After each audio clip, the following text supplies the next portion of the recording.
Okay, wonderful. So again, good morning to all that have been able to join us live this morning. And for those that are joining us after the fact, we welcome you as well. So I just wanted to again pop on and wave and say hello to put a face to the voice that you'll be hearing, but just in terms of making sure that everything runs smoothly and quickly, I will turn off my video from now on. But if you have any questions, please feel free just to ask as we go along. Okay, so welcome everybody. This is our last installment for our dementia friendly business ambassador series that we're doing right now. So far, we have done our introductory power lunch, which is kind of telling us a little bit about dementia, telling us about what this journey of becoming dementia friendly really looks like. And then, of course, we dove into some sector specific areas. So we have offered this session before in a series of 5 sessions.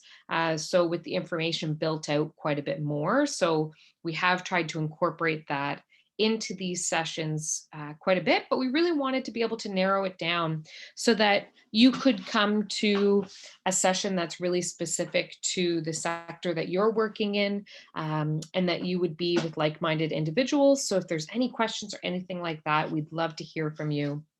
And hopefully we can really break it down for you there as well. So we did start off with some retail focused businesses. So looking at things like grocery stores, um, different boutiques, clothing stores, um, things like that. So that was a bit more general. And then we moved into our community and service-based organizations. And so today we have tourism and hospitality. So I'd love to hear from those that are joining us this morning. Maybe just tell us a little bit about the organization that you're coming from, and maybe what it is that you do or that your business does. And then we will dive in a little further today. So, of course, this is our last session um, that we are doing for this segment, but we wanted to make sure that for anybody that is joining us this morning or wasn't able to join us this morning, that you would be able to build off of this. So we do have all of this content hosted on our online learning platform called Thinkific. And so I will show you some links at the end of this that you can access Thinkific. And so what that has is just a little bit more of this information built out, because we do have a lot to throw at you in this hour-and-a-half session this morning. And then as well, you'll have access to the different recordings. So if you had any questions on some of the things that we went over in the service-based and community organizations or the retail-focused organizations, we do go over a lot of the same material, but there are some kind of different tidbits and things like that that you might be interested in looking at. So we will give you access to all of that as well. Okay, so we are going to try and throw a lot at you this morning, but we're going to kind of break it down into looking at kind of the physical environment. So looking at the design, how people navigate our environments while they're living with dementia. And then we're going to try and give you some takeaways that might be a little bit more helpful just in terms of not being able to completely break down and rebuild again. But what are some things that you can do as an organization to make your space more dementia friendly? And then we're going to shift a little bit into some communication and some supportive strategies, look at dementia friendly service, because I know, of course, if we're in the hospitality and tourism industry, service is kind of our bread and butter. And so we want to make sure that we're looking at how are we providing great customer service, but also how are we going that extra step to make sure that it's not only dementia friendly, but it's also age friendly and it's inclusive for these groups that are trying to access our organizations. And then we're going to look at some communication challenges and how to turn them into strategies. And then I really want to break it down into kind of restaurant and more of kind of the hospitality hotel side, because I know we do have, as we see here in the chat, we do have some hotels here as well. So just some quick takeaways. So there will be some parts that I might skim over this morning that I want to make sure that you do have access to after the fact, but I really want to make sure that I get to those pieces that are really specific to these organizations. Okay, so wonderful. So we have the Lord Nelson Hotel in Halifax, and we have our guest services manager as well. Oh, that's awesome. Glad to have a bit of a team on here this morning. Okay, so I wanted to start off with this video. If you were joining us for our first session, I kind of touched on it. And so, of course, it isn't kind of to do with hospitality and tourism, but I really wanted to make sure that I highlighted this video in this session. If you do go back to our previous sessions, we have highlighted a couple of different videos that really talk about being dementia friendly out in the community. And so I just wanted to show this as an example of something that the Canadian government has put out. And so while you're watching this video, although it's not taking place in this setting, one thing I really want you to kind of take notice of, and that I really liked that they highlighted, was this barrier that we have with communication with our PPE. So with wearing masks and things like that. So I just want you to really focus on that piece and just how much the interaction is affected by this. Did I forget the button? A list. I had a list. Do you have my list? Sorry? My list. Do you have it? Ma'am, I'm not following you. 46% of Canadians don't feel fully comfortable interacting with someone living with dementia. Hi, ma'am.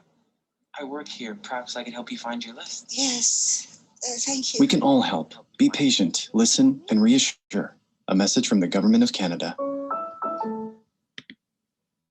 Okay. So it's a short and sweet video. We do have another video that we're going to get to as well in a little bit.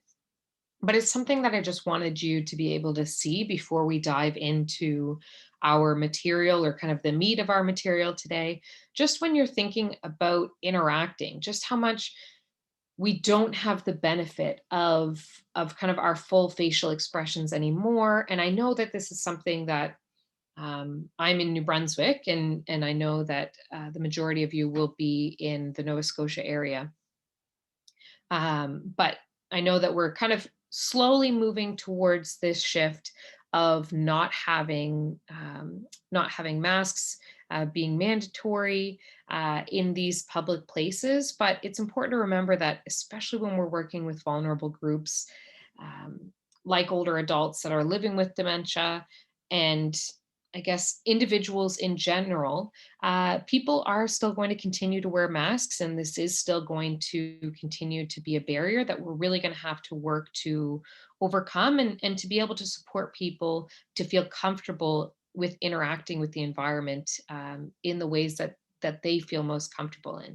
So for a lot of individuals who are living with dementia, going out into the world and interacting with the community is something that has become very challenging for them, just as a result of their diagnosis and of the different symptoms that they're experiencing.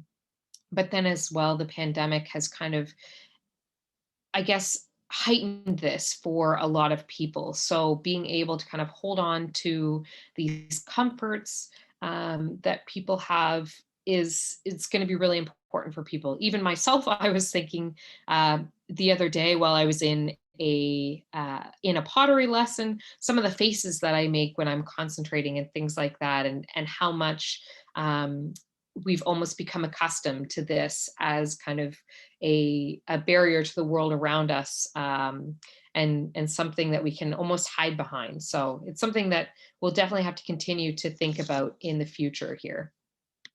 And I always forget that it always starts my video. Okay, so I will kind of skirt through these slides a little bit quicker, especially for those that have been able to join us for the other sessions. But there are some kind of physical takeaways that we really want you to be able to consider when you're thinking about your own environments. And so, one thing that we would love to do as a part of this service and of this workshop that we're offering this morning is that if you do have any photos of your environment, places where you're really interacting with customers the most, and you would like a little bit of feedback on that, we would be more than happy after the fact to be able to meet with you. Virtually or however works best, and to be able to kind of look over these spaces and to be able to give some suggestions to be able to help you make your space a little bit more dementia friendly. So what I've done here for kind of looking at our physical space is I've broken down I guess, design and the environment into some really key features that are important when thinking about the dementia friendliness of a space. So, the first is our navigation. So, the way that we interact with the world has a lot to do with learning how to kind of get around in it, both from a sense of knowing where we're going, but also having confidence in moving around through um, the space that we're really working with. So there are some different tools that we can kind of use in our belt. As you can see here, our cues and our contrasts are something that's going to be really important. So I will talk about flooring and things like that. And I give my sincerest apologies to hotels, our hotels group, before we begin, because I do have a tendency to be somewhat critical of flooring choices in hotels. So if this hits close to home, I apologize ahead of time, but it's something that's great to be mindful of. But just trying to be mindful of different changes that people who are living with dementia are experiencing. They might be having a difficult time perceiving um, spaces that are changing in depth. So, for example, if you're going down a set of stairs or going up a set of stairs, really having kind of those contrasts to indicate this change in kind of the way that you need to navigate the space. So you need to either go up or down the stairs. And I'm going to show you in a few minutes a photo of good practice um, for kind of ensuring that we have these cues and these contrasts. Sometimes you'll look at a change in texture or a change in color at the bottom of the stairs to just kind of let you know. I know that we've probably all, whether you're going down in a dimmed space or going up the stairs in a dim space, you're always kind of mindful of your feet and mindful of ensuring that we are we're not missing a step at the bottom or at the top. And this is something that's really heightened for people that are dealing with different physical and cognitive challenges that might kind of bring this to light a lot more. So with our navigation, we just wanted to highlight that some of the biggest pieces that you need to make sure um, are, I guess, more apparent would be making sure that your entrances and your exits and your bathrooms are really spaces that we're focused on. They're well lit, they're visible. It might be something that if you do have a space that's particularly difficult to navigate, that you're really trying to make up for your physical lackings with that kind of human touch. So making sure that you're walking somebody through that space. You might be pointing out different landmarks as you go along, that you might point out a statue in your lobby that somebody's really going to remember as they kind of come and go. Just trying to kind of helping people with their wayfinding in different ways. And I'm going to show you some examples of that. But our biggest way that we help with our navigation is our signage. So, kind of when in doubt, you can never go wrong with trying to update your signage. And it's a piece that we like to touch on this morning because, again, we know that we can't change the physical structures of all of our spaces and our organizations, but our signage is something that is relatively easy and inexpensive that we can come in and really use as an aid.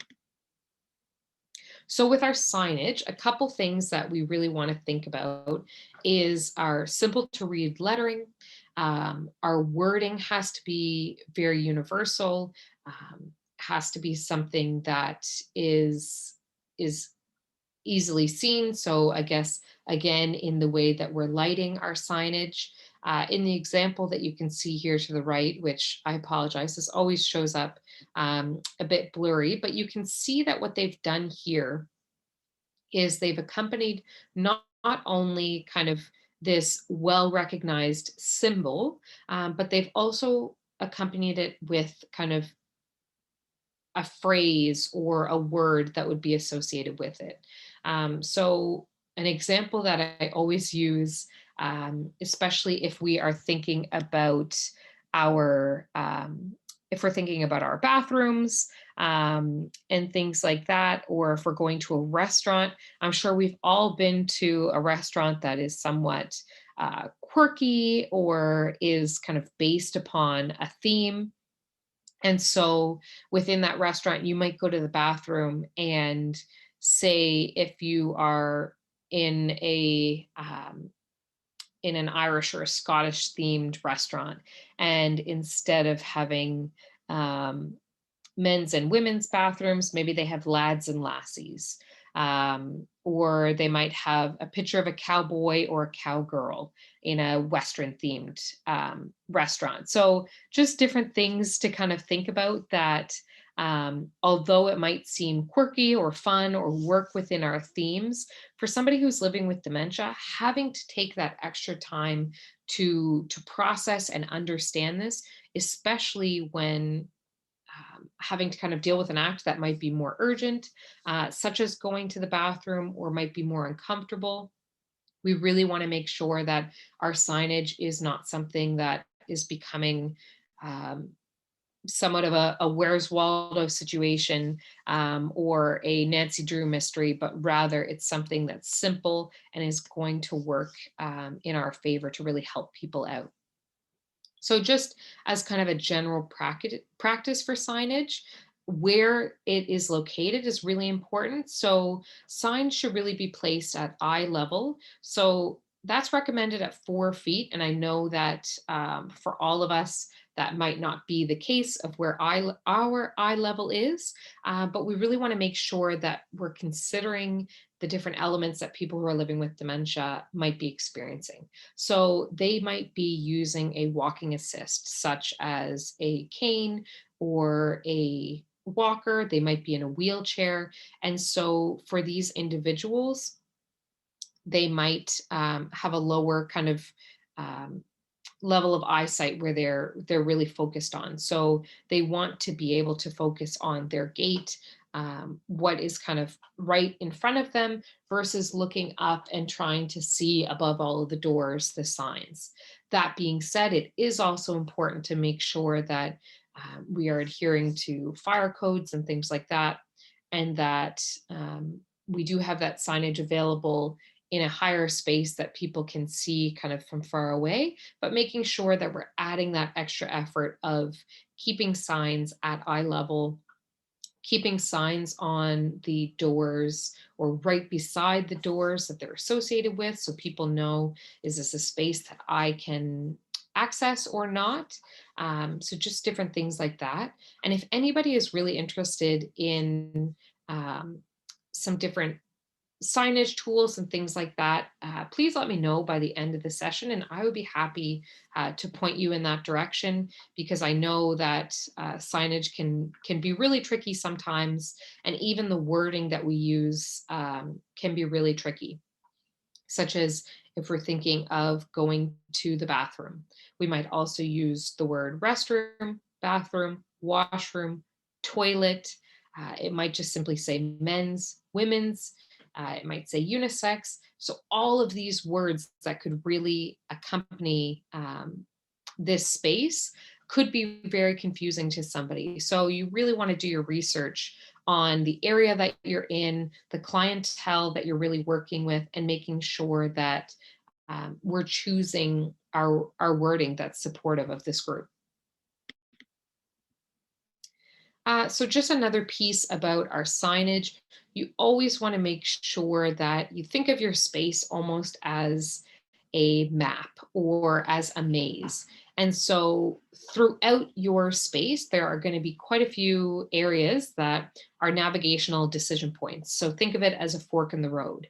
So although you may have had great signage, say at your front desk when somebody checks in, this is something that you might really want to double down at these forks in the road, because we don't want to think that somebody has kind of registered and remembered that they need to go 3 rights and a left to get to their room, that we need to have kind of these signages at decision making points. And so this is something, especially when we're thinking of hotels, that can be really confusing, that we really want to make sure that even if you're doing the activity of walking through your hotel as if it's not a place that you work, but as if you are somebody who's living with a cognitive impairment, or perhaps visiting this establishment for the first time, and that you're really thinking about, okay, is this easy to navigate?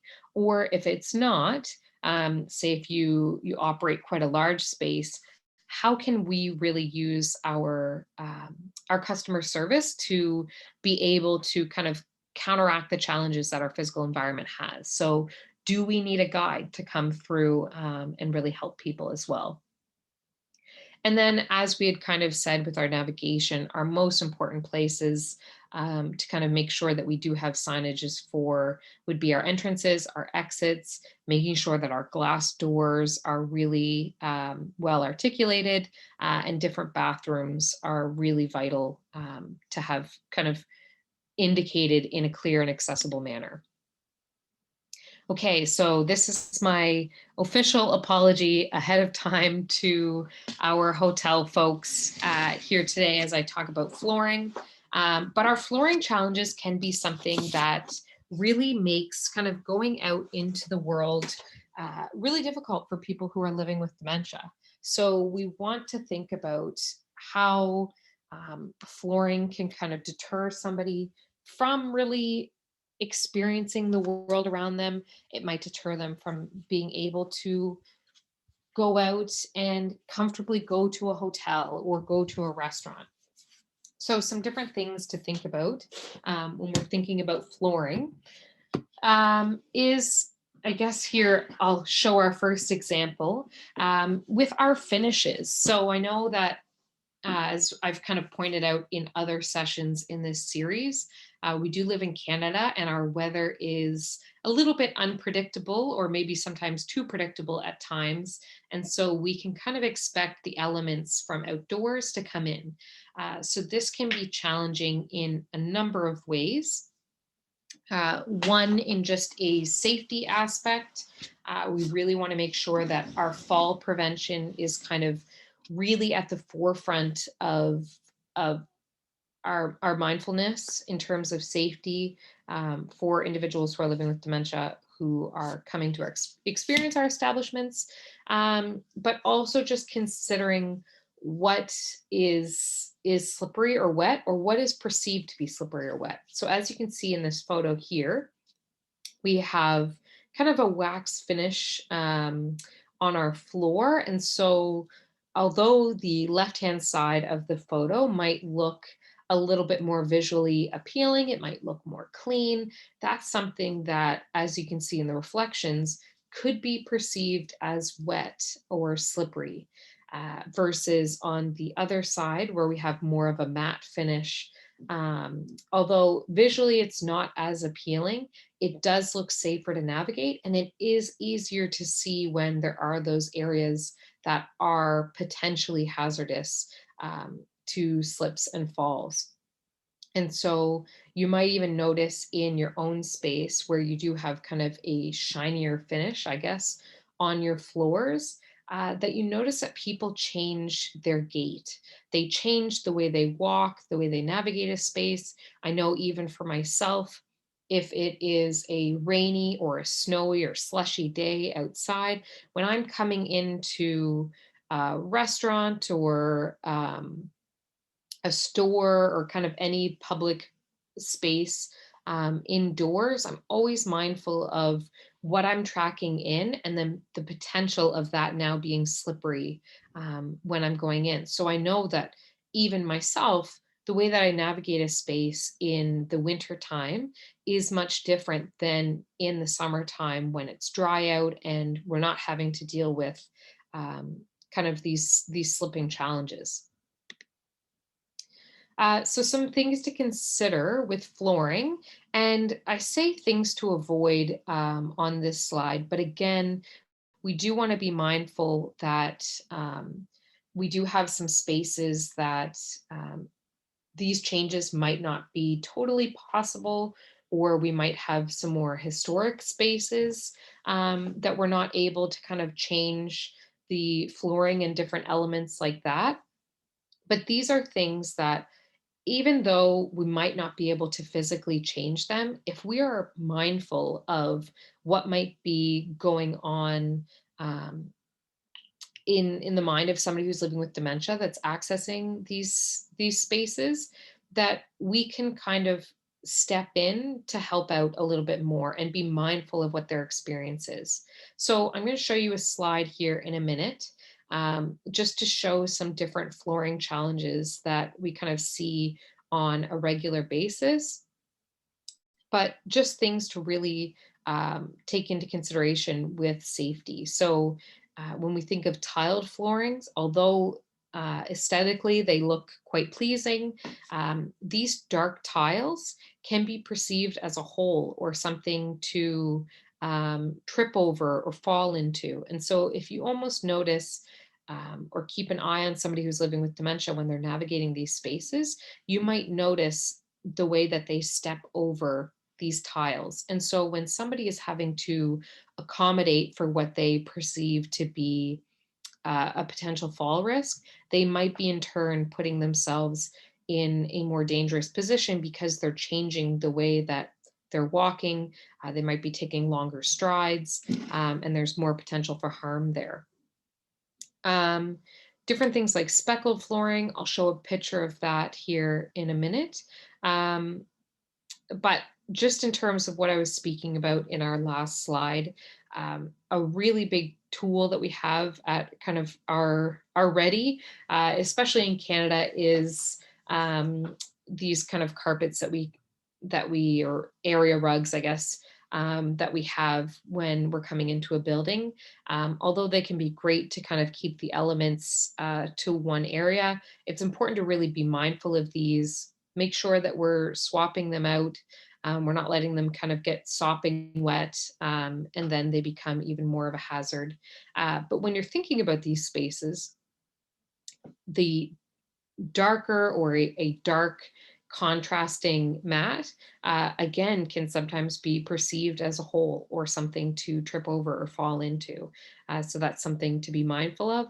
And then again, with these carpets or these area rugs, um, being mindful of the edges. Is it something that a walker or a wheelchair can easily go over? Is it something that the edges are starting to curl up, either due to the elements or just kind of general wear and tear? Um, it's something that can really be a detriment for people who are living with dementia or for older adults in general who might be experiencing some challenges with their gait as well. So I'm going to show some examples here. But as you can see here in the photo on the left, these tiled flooring, it almost gives the perception that it is 3D. And although visually it looks quite neat and is something that we might see quite a bit and has been popular in the past. For somebody who's living with dementia, that visually is going to be something that's going to be really difficult to comprehend, and is going to potentially be a really big challenge for them.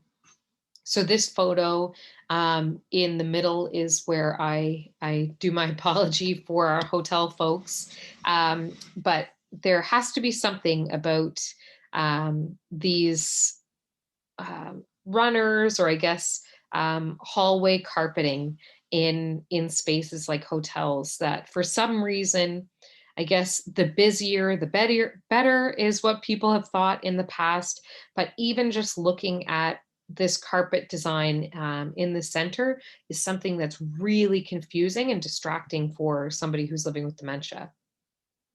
And then our third example here is just kind of this idea of speckled flooring. I know that this is something that's really popular in a lot of public spaces. I'm sure you can picture all your schools and things like that that have this speckled flooring. And although it might be good to make sure that you're not showing the dirt on the ground and things like that as well, it's something to be mindful of, because individuals who are living with dementia might look down and they might perceive these speckled bits as something to pick up. And so they might bend over um, to be kind of looking to see what that is, or that there's something on the ground. So just different things to be mindful of. I'm going to skip quite quickly through this lighting piece, but really just being mindful of trying to use natural light as much as possible. So making sure your windows are cleaned very often.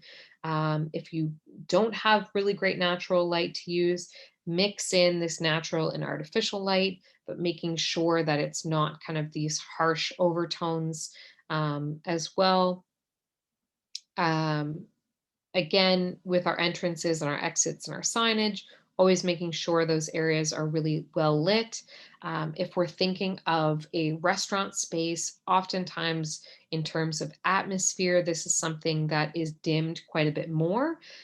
So it might be something that you might want to consider certain times a day where it's not dimmed as much, to make sure that for individuals who are living with dementia, this might be a better experience for them. And this is something that the restaurant industry, I think, is mindful of in general, that as the evening goes on, sometimes you're sitting there over dinner and there comes a time where the lights dim a little bit more.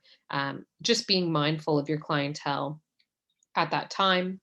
Um, and then again, yes, our signage, making sure that that's well lit.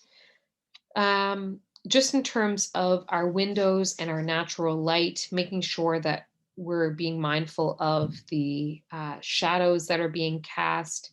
Again, that people might perceive as though they need to step over them. And then avoiding items like our plants kind of blocking that natural light. Um, so just being mindful of that. If you're considering somebody in a hotel room, you might want to think about where the light hits different rooms at different times a day, and being mindful that you might want to have a room that gets really great natural light to really be able to just kind of add that extra assistance for people who are living with dementia. So these are kind of 10 dementia friendly design takeaways that I wanted to touch on. So if you take nothing design wise from this presentation other than this slide, definitely these are things that not only are some more simple changes that you can make, but they're also things that you can really be mindful of when you are looking at the space and how somebody who's living with dementia might navigate it. So our signage is a really big piece.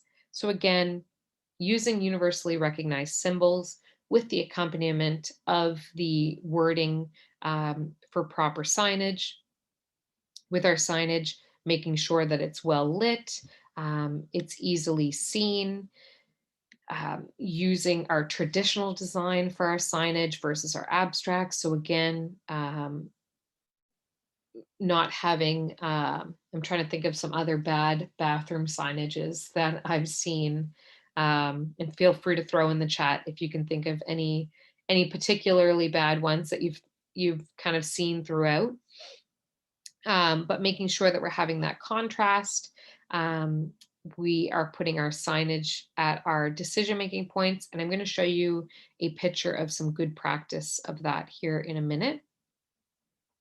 For our flooring, we want to be mindful of kind of the finish that we have, remembering that our shiny floors, although they're visually appealing, they can be perceived as slippery or wet. So that's going to change how somebody navigates their space. I didn't really touch on colors, but I certainly can in the follow-up if anybody would like access to these slides. Um, Remembering our coloring choices, again, we don't like to kind of say that any one color is horrible, because what colors do is that they really work as kind of almost, um, I guess, a mood setting, a mood or tone setting element. So you want to think about the intention of the colors and the intention of the room. So um, if you have a space that you want to be more calming and more relaxing, then of course you're going to kind of use more of these earthy tones, um, your your blues, your greens. But if you have a space that you need people um, to really be more alert, um, and things like that, then you're going to think of these more vibrant tones of your reds and your yellows, kind of your warmer tones. I did want to kind of touch on bathrooms as well when we're thinking about our bathrooms. I know that we are doing this shift to a lot of gender neutral bathrooms, but if at all possible, kind of these gender neutral bathrooms or these personal bathrooms. So kind of moving away from a large bathroom with a lot of stalls, um, having kind of a individual suite for a bathroom is really important, especially when we're thinking of the comfort and the accessibility for the care partners that are accessing these spaces with the individuals who are living with dementia. So they might need assistance within the bathroom. They might need a space that they can change in or that they can navigate in with their assists. And so by having this space that's more of a private space and isn't kind of determined by gender, that's something that's going to be really important, because there are such a wide variety of different care partners out there. So if you're thinking of, say, a mother and a son, for example, say if they're out at a restaurant and the mother is living with dementia and the son is her care partner, and she needs to go to the bathroom, but she needs assistance. So if you're thinking of, if they're having to access kind of these bathrooms that are more gender specific, they then have to make a decision of, is the son going into the women's bathroom to ensure that their mother is more comfortable in a space that she might be more used to, but potentially making other patrons uncomfortable? Or is it something that the mother is now having to go into the men's space and just kind of that discomfort that can often kind of arise, and it's something that might seem small or might seem like a small element of the experience of our organizations, but it's something that can be a really big deterrent for people who really want to be able to go out and enjoy these experiences. So I am just going to kind of skip through these. If you are interested in this reasoning pieces, sorry, um, this reasoning piece for these spaces, I can direct you to the previous recordings, but just being mindful of time where we really want to be able to look at these restaurant and hotel specific examples. I am going to kind of shift through, but if you are interested in this reasoning, please feel free to to look at our previous recordings on our Thinkific or provided by the Halifax Chamber. But I did want to show you some examples of some positive dementia-friendly design. So this is based on a project that we had the opportunity to work with the Alzheimer's Society of New Brunswick when they kind of looked at their space and redesigning their space. So we were able to kind of help them with some best practices. So I just wanted to point out a few things. So on the left-hand side, I wanted to point out kind of the use of different contrasts to indicate a change in I guess, depth, and I guess a change in your navigational space. So you can see here, you can clearly see when the stairs begin and when they end. And actually, if you're looking from the other space as well, there are different color contrasts to help you with going up the stairs as well. In the center, this might be something that might be helpful to you or might not. But these door decals, these are actually normal doors with almost just a sticker over top, almost as if you were doing a car wrap for an advertisement for your company. But these are just stickers that go right over the doors. They're all fire safe, but it's a company called True Doors that's based out of the Netherlands. And so they have been used in a lot of long-term care organizations to not only be able to help with wayfinding, but also to give some kind of some pride and some choice for the residents there. It might be something that you might want to think of um, as kind of a wayfinding piece, or just think of different elements of your own organization that um, you might be able to kind of have as kind of an assist. So rather than saying it's a third door on the right, is the third door on the right the red door on the right?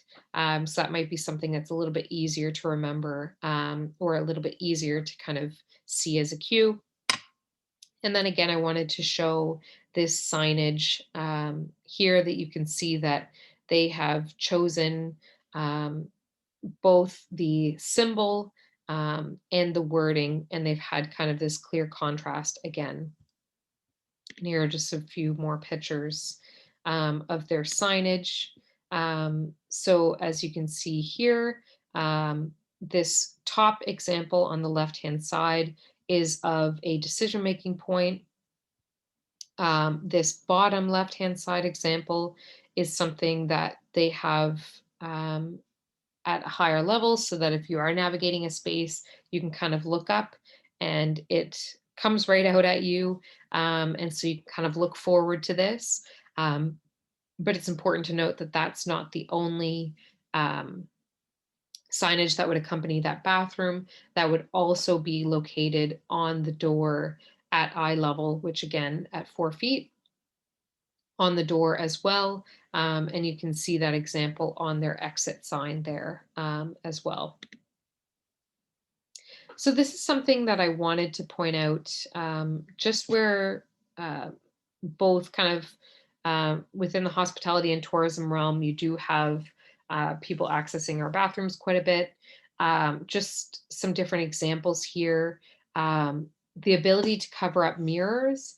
If anybody is looking for more information on the topic, this has been something that can be quite alarming to somebody who's living with dementia if they're not kind of recognizing themselves or their reflection. This is kind of an extra assist that you might want to have available. I wanted to show the example of the toilet in the center, of having kind of that contrasting color for the toilet seat. That's something that can really make a big difference when going to the bathroom to make it more of a comfortable experience. And then again, that signage there on the left-hand side. Okay, so I wanted to show this video example here. Just as we kind of shift into looking at different ways to support within our communication strategies, but also with our different kind of engagement strategies, and show an example of um, someone's desire to really be able to still engage in these meaningful activities. And so, although it's not directly kind of thinking of in our restaurant or a hotel realm, it is somebody that is with their diagnosis of dementia, still trying to find a way to be able to um, engage with the world around them, engage with activities that they used to like to do, and then looking at how this organization has really supported this individual to continue to do so, and just kind of the importance of remembering that once you've received a diagnosis of dementia, that life doesn't have to be um, just focused on the medicalized element of it, that you still can live well, and you still can find the enjoyment out of life. And I think that's where our participants of today's session really come into play, um, that we can make sure that we are kind of filling this enjoyment piece, and we're allowing people to be able to um, still be members of kind of this tourism sector and the hospitality sector. So I'm just going to play this video for now.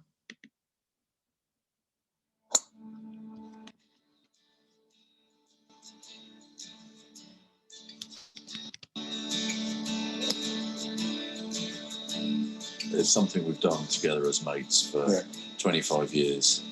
So me and Terry, because we always partner each other, playing Mark and Stuart, and it's always a grudge match because it seems to matter. Oh, yes, golf. We're playing golf again. As I said to Terry sometimes, how are you getting on with your memory problems? And he says, what memory problems? I think golf means that Terry gets to do stuff that's normal, that he's done for the last 25 years, and even before that when we've lived elsewhere. Yeah. So it's been a big part of your life, and it's just great that you can still play. What do you like best about golf? Well, I just like winning. Yeah, I do, that's true. Terry going out to play golf, it's a good sort of 4 or 5 hours that I get. So that gives me a chance to kind of catch up with stuff at home, catch up with friends, go out and have coffee and stuff, and do the sort of normal things. How you doing, guys? All sorted? Yeah? Right. Right. We're going to go and put our shoes on. Yeah. It's just great to be outdoors. You get something like an 8-mile walk for a good round of golf with your friends, doing something sociable that's energetic. All those things are really good for you, whether it's physical or mental. Oh, shot, Terry. Look at that. We had one hole, and that's about 400 yards, and Terry hit it probably close to 300 yards. Smack down the middle of the fairway. No chance of us losing that hole. It's only some small changes that make it easy for Terry to carry on playing golf. So he plays with a yellow ball, and that just means that we always know which one's Terry's ball. We always help with the scoring, so one of us will score for everyone, and that way no one has to worry about keeping score. This particular club has been fabulous. A few things they've done really helped. So they've got a flexible membership because you never know quite how often you're going to play. They welcome new members in, and in doing that, they get to know you, know the accommodations that are needed, and that just makes it so much easier. I think it would be pretty devastated if we couldn't play golf anymore, particularly if we couldn't play golf together. You know, we've had such a lot of fun. Really good crack. When you get older, you have to think about what's happening now and then moving forward. And if you do that, look after yourself, enjoy it. Just persevering. If you've got a friend who starts to have problems, you can work through it, and it's worth persevering. So who's the better golfer? I am.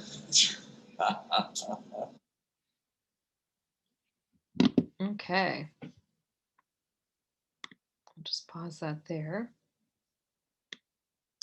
Okay, and just before we kind of dive into the communication and supportive piece, does anybody have any questions or anything like that? or any comments on the video?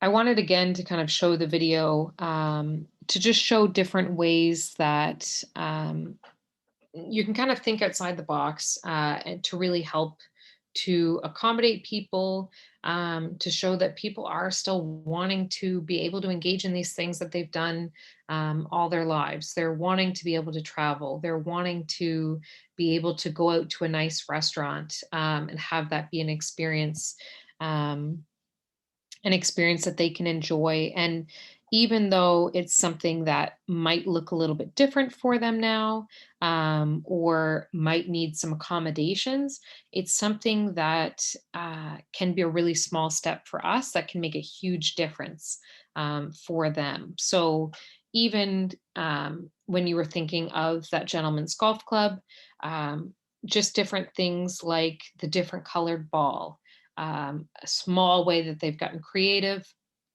that they're able to help accommodate him, the flexible times, and the understanding that the golf club has provided for them, um, kind of knowing that he can go to that space and that organization and he can engage in something that he loves.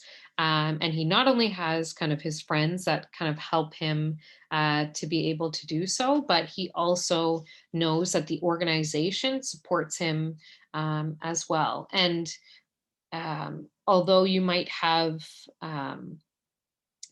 different care partners and things like that, joining the individual who's living with dementia on these outings, even just seeing kind of the relief that that gentleman's wife felt, that she was at home, that she was getting kind of that respite care, she was getting that time to herself, whether she's going to take that time to relax or take that time to kind of check some things off of her list, she has kind of that peace of mind that this is a space and this is an organization that is understanding of what her husband is going through, and that she knows that she can kind of have peace of mind when he is engaging in that space. So that's something that we really want you all to be able to strive to do, is to have a space that people know that they can access with a peace of mind.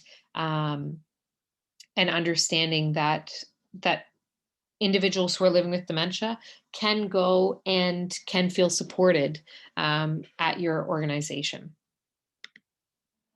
Oh, make sure it doesn't. There, it's going to play here again. There. Okay, so there are some pieces that I am going to skip over in this piece again, just because we kind of will be talking about it when we talk about kind of more of our sector specific examples here. But if you do have any questions, or if you'd like me to build off of anything a little bit more, please feel free just to let me know. We are kind of in our last little bit of the session. It is 11 o'clock, so we will wrap up by 11:30 there. But just being mindful of time, I will skip through some of these slides here. Okay, so there are a lot of challenges that people who are living with dementia are experiencing when it comes to interacting with the outside world, when it comes to kind of being able to engage with individuals in these spaces at our organizations. And so it's important to remember that this is going to look different for everyone who's living with dementia, which can be really difficult, I guess, because sometimes we want kind of that recipe, that one fix that is going to be really easy just to kind of undertake and know that if we follow this recipe, it's going to be great every time. But unfortunately, and fortunately, in a lot of ways, dementia is different for every single person. And that's for a number of different reasons. It might be based on where they're at on their journey with dementia. It might be based on the type of dementia, the different symptoms that they're experiencing. It can also be different based on kind of compounding factors. So, are they living with a visual impairment or a hearing impairment as well? Um, Physically, how are they able to kind of navigate around? What are their different life experiences that have caused their experience to be quite unique? So it's going to be quite different for each person, and you'll probably hear if you ever do any more training sessions with us, but also kind of generally in the world of dementia. We really kind of live by the fact that when you've met one person with dementia, you've met one person with dementia. So making sure that we're not kind of um, putting everybody into one boat, and just saying that they have a very normal shared experience, because again, who are we to determine what is a normal experience, because everyone's experience is unique to themselves. Some different challenges that you might see um, people experiencing would be the difficulty of finding the right words when you're communicating. So, kind of that tip of the tongue phenomenon. Um, People might use related words to try and describe something. They might be looking at an element. So, say if we're going to use the restaurant example here, perhaps somebody um, needs an extra spoon, and they're looking at a spoon. They know exactly what it does. They know what they want, but that word is just not coming to them. And so they might use a different word that they might associate it with it to help them. So they might say, I need a scooper, um, for example, or something like that. You might not see that specific example. That was just something that came to mind. Um, and so our listening element and kind of that patience and understanding is going to be a really big element when we're thinking about kind of overcoming these challenges or helping individuals who are living with dementia to overcome these challenges. They might have difficulty responding to different questions appropriately, because they do have this slower thought process and reaction time. So they might be able to navigate through a conversation, but it might take them extra time to be able to understand what's being said, and then again, how they want to respond or are able to respond. And also might be having a hard time understanding these complex ideas, so wanting to really kind of break things down for people. So different ways that we can be supportive. So by coming to sessions like today, and there are really great tools and resources all over the place, if you kind of dive deep and look around, um, to be able to educate ourselves on the experience of living with dementia, especially when they're navigating spaces and organizations such as the ones that are here today, by gaining empathy and understanding. So trying to um, look at what does it mean to live with dementia, and why does that make being able to engage with the world a more challenging experience than it would for others. Um, we can be supportive by creating supportive environments, both in the physical sense, but also in kind of the community sense, by looking at our communication practices. And then, of course, by meeting people where they are, and remembering that it's important that we're not trying to make people interact in ways that are comfortable with us, that we are looking at their abilities, and we're looking at their potential challenges that they have to overcome, and we're meeting them where they're at. We're not trying to get them to come to where we are. So we really need to work on our service practices to adapt in that way. So this is just kind of a question to think about in our mind, but I often like to kind of compare our communication to different learning styles. So when you think of going back to school and things like that, or even if you think of this presentation, it might be something that if we were in person, being able to have that hands-on piece would be really helpful. Or maybe you're somebody that the videos really help you out. So that's something that really sticks with you. Or you're somebody that needs to write everything out, or read up on everything that you can on the topic. So our communication strategies are very similar to our learning styles. We communicate in very different ways, such as the way that we learn in very different ways. So our communication is essentially learning what are the needs of the people that we're communicating with, and vice versa. So again, you guys are all in the service industry, and so service is all about meeting needs. So we're looking at meeting these individuals who are living with dementia where they're at, and being supportive in that way. So this is just a little acronym that we've come up with to kind of help you remember some different dementia-friendly service elements. So the first, so of course, dementia friendly. So the first is face-to-face. So just making sure that we're incorporating this interaction that is reducing the distractions. So kind of all these pieces work in together, but facing a person, making sure that you have their full engagement, their full understanding, can really go a long way, especially in our second piece there of reducing distractions. So if we think of, say, when somebody's checking into a hotel, kind of the busyness of this lobby or of this area, that's something that we really want to be mindful of.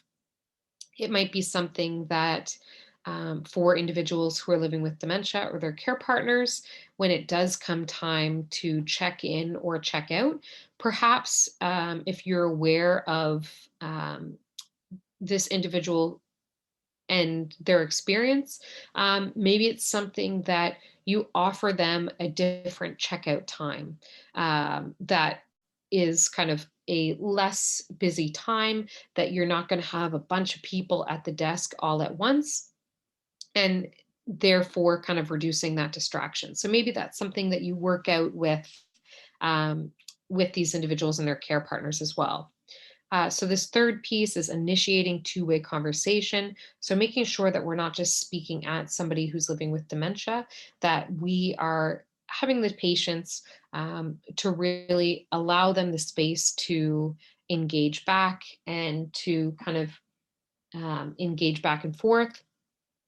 Eye contact can be a really big thing, especially when we're thinking about our PPE. And how important that is now, especially, but that really works and goes a long way to let somebody know that you are really listening to them. You're trying to make that connection with them, and it's a good way to reduce distraction as well. N is never assume. So just because a conversation might be going slower, or we might think we know what somebody who's living with dementia is needing, we want to make sure that we are going above and beyond to give them that space to be able to articulate their needs and their wants.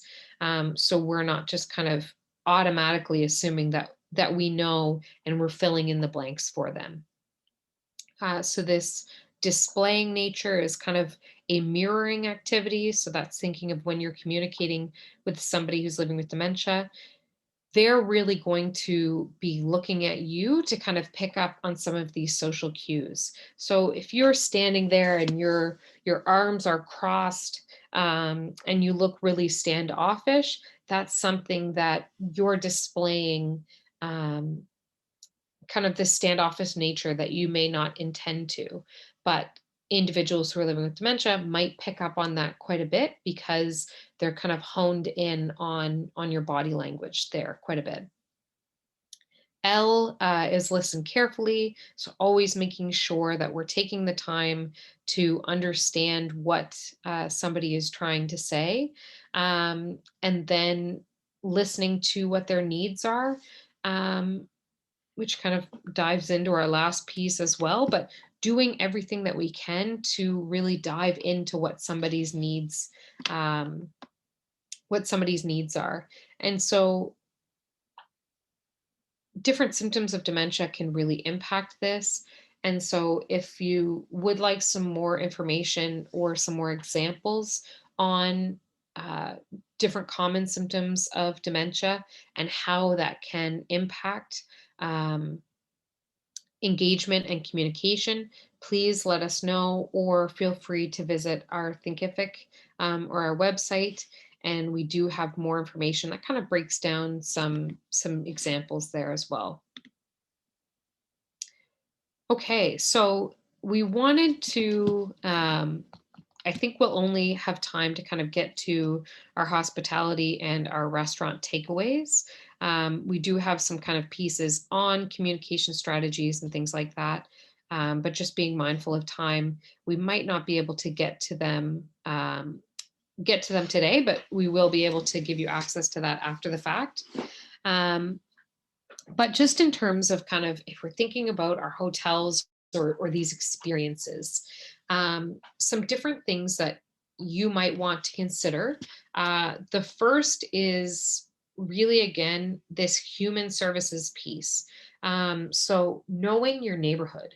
Um, so you might have, to use our example of um, our participants here at the Lord Nelson Hotel in Halifax, you might want to think about the space around you.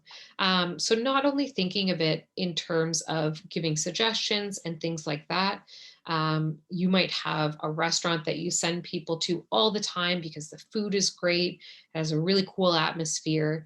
But thinking about the neighborhood around you and thinking about these spaces and thinking about the elements that might make them dementia friendly when you're thinking about your recommendations. So, um, is there a quieter space that you could recommend, or a space that's more accessible, or a restaurant that's more accessible? Is there a transport or a transit system that is going to be a lot more accessible for individuals who are living with dementia? Um, do you know the different pharmacies around, and are you able to kind of give some information on that?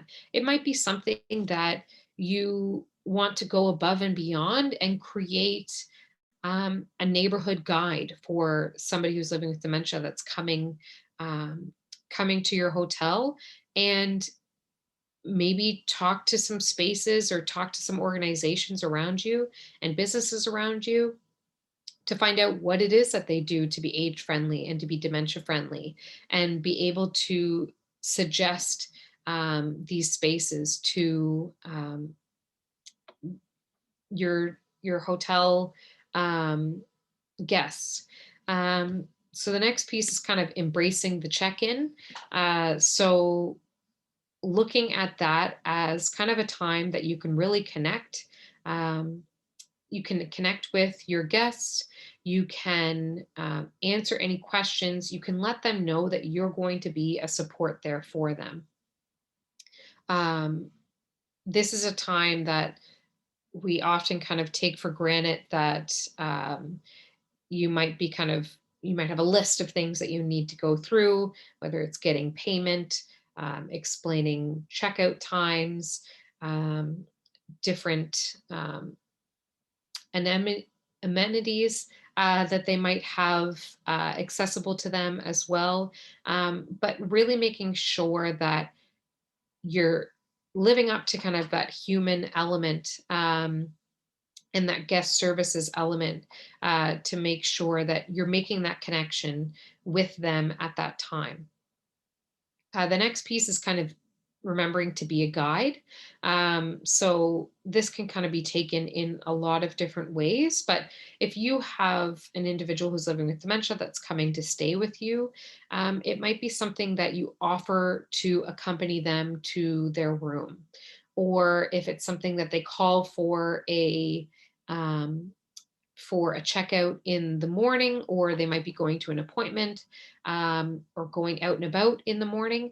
Maybe it's something that you go above and beyond for them and offer to come up to their room when they wish to kind of go. So if you've ordered a car for them, or you know that there's a car coming for them, go above and beyond and offer to come up to their room, and accompany them down, take their bags, different things like that that can really help with that process. So, kind of thinking about what our signage would be doing for the physical space, but really adding that human element. You want to know your barriers. So, are there different places that are not as well lit? Is there a room that is more accessible? A lot of times, people who are living with dementia will go for a room that has two beds in it, or might be more spacious, just to be able to allow them, rather than having, say, an adjoining room if they aren't the spouse or the partner of the individual who's living with dementia.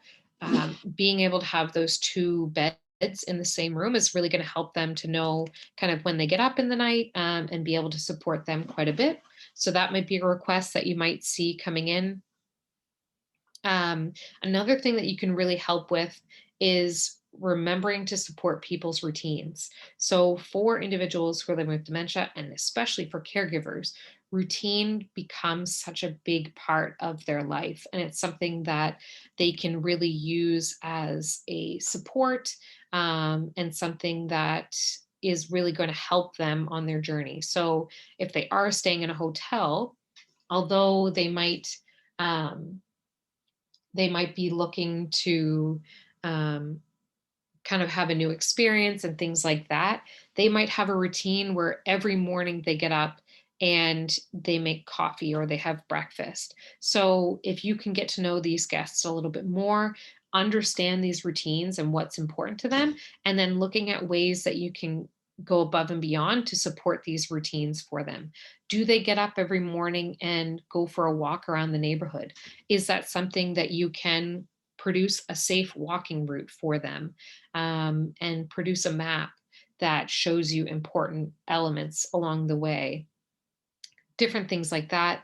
And then just really making sure that we're focused on this increased connection. So, almost as if you would have a VIP guest come in and you're going to kind of go above and beyond for them and make sure that you're checking in on them, um, kind of more regularly. Think of your individual who's living with dementia as a VIP guest and really just go for that increased connection. So for our restaurant, and I know that this might not be applicable to everybody, but I know that for a lot of these hotels and things like that, you not only want to be able um, to I guess, suggest or recommend different restaurants, but you also might have a restaurant within your organization as well. So there's quite a few pieces to this, so I'll try to kind of get through them quickly. But lighting, location, and listen. So our 3 Ls. So thinking about the lighting and how that atmosphere is really going to change everything, down from how somebody's able to navigate the space, but also the connection you're able to make both with the person that you might be dining with, but also the servers and things like that. Location. Where are you seating somebody who's living with dementia? You want to make sure that it is accessible to the bathroom, but not kind of right in that walkway, or that busy space in the bathroom. You don't want it to be kind of the most distracting part of the restaurant. So, is there a space that is a little bit more quiet, that they're going to be able to have a more relaxed experience, and then really taking the time to listen to their needs. You might need to check in on them more often, be more mindful of when you do check in, that it's not just kind of a quick drive by, and making sure that you're really listening to what it is physically that they are saying, but also what they're not saying sometimes as well. So this next piece is breaking it down. So breaking down things into different steps for people. So not kind of throwing at them the drink specials and the daily special and all of their options all at once, but giving that opportunity for them to really kind of, for uh, lack of a better pun, to digest it and chew it, this information a little bit more, and kind of take it piece by piece. So ask your question, get your answer.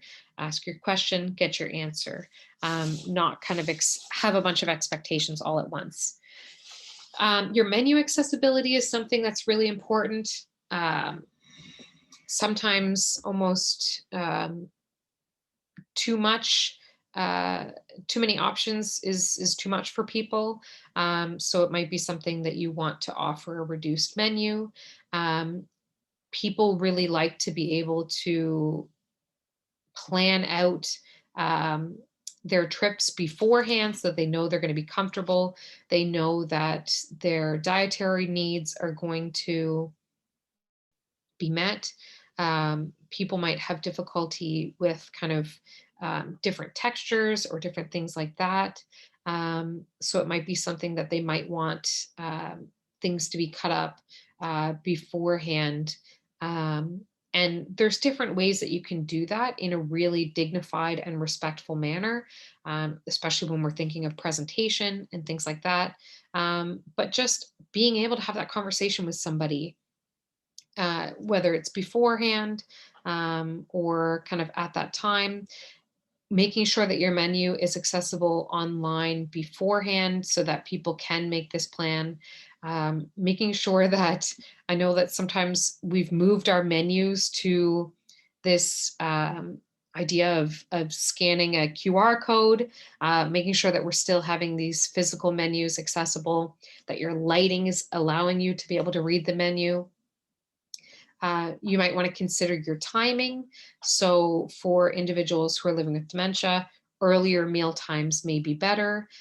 So maybe you want to go above and beyond and you offer, similar to what some grocery stores are doing.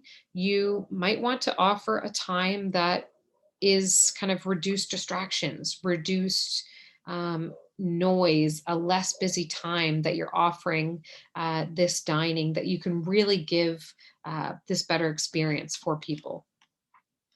Sensory stimulation is something that is really big. So again, trying to find different ways that we can reduce this distracting sensory stimuli around us.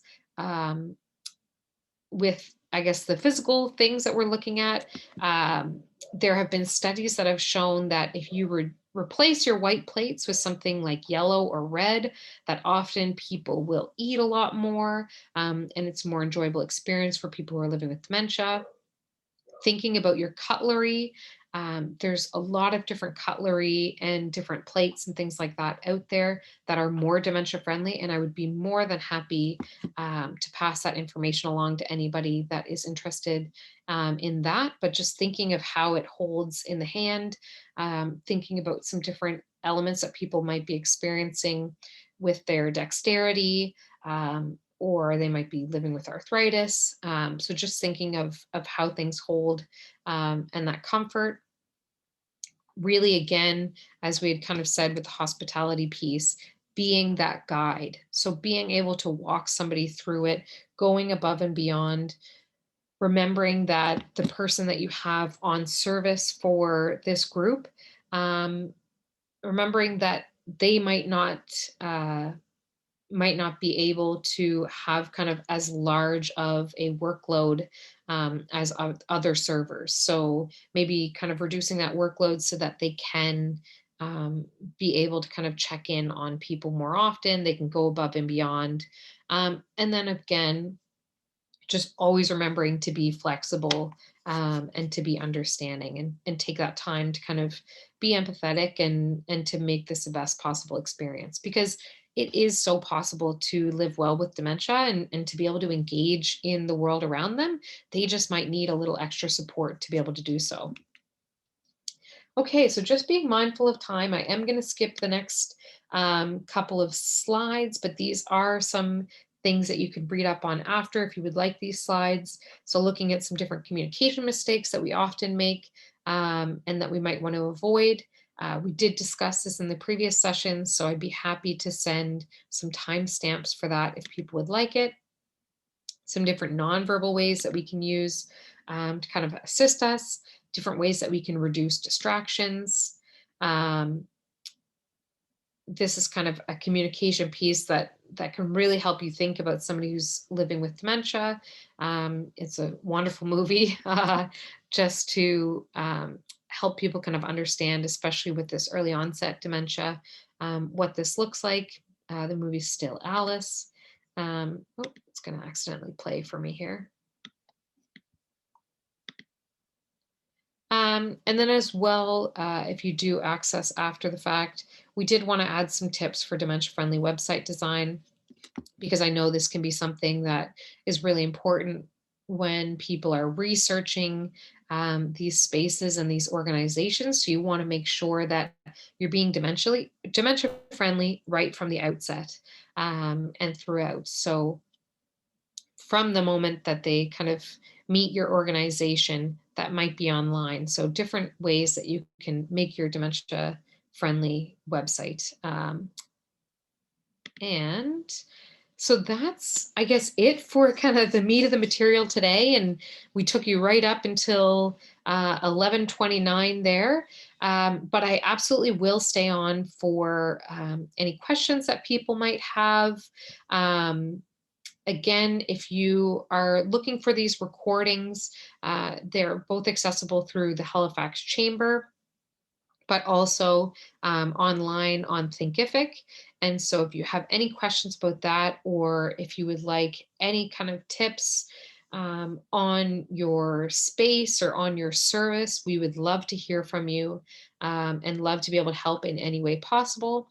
So you can email us at info@personcentereduniverse.com, or visit our website, personcentereduniverse.com, and send us a line on there, and we would be more than happy to help.